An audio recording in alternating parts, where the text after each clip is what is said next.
একটা রেস্টুরেন্ট দেখতে পেয়েছি, নাম হচ্ছে Gitanjali restaurant, multi cuisine restaurant. মনে হচ্ছে ওটিডিসির এটা, কোনারক মন্দিরের সামনে। একদম মন্দিরের সামনেই। তো ভাবছি লাঞ্চটা এখানেই করে নেবো। আমরা চলে এসেছি ভেতরে, দেখি কি অর্ডার করি। চলো এবার খাওয়া দাওয়া করে নি।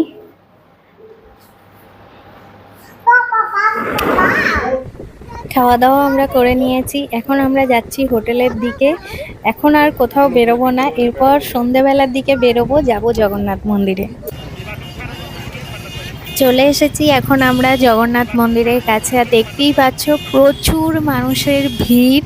আমরাও এবার আস্তে আস্তে ভেতরের দিকে যাব, তবে ভেতরে আর ভিডিও করা যাবে না, কারণ ফোন বা যা যা আছে আমাদের কাছে সমস্ত কিছুই এখানে 2-3টে কাউন্টার আছে, সেখানে আমরা জমা দিয়ে ভেতরে যাব।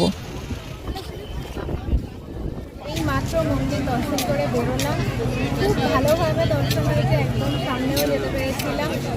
আর কি বলবো, মনে একদম শান্তি হয়েছে, এখান থেকে যেতে ইচ্ছে করছে না, যেতে হবে। জয় জগন্নাথ, আবার আসবো কখনো না কখনো, যখন আবার টানাবে আবার আসবো।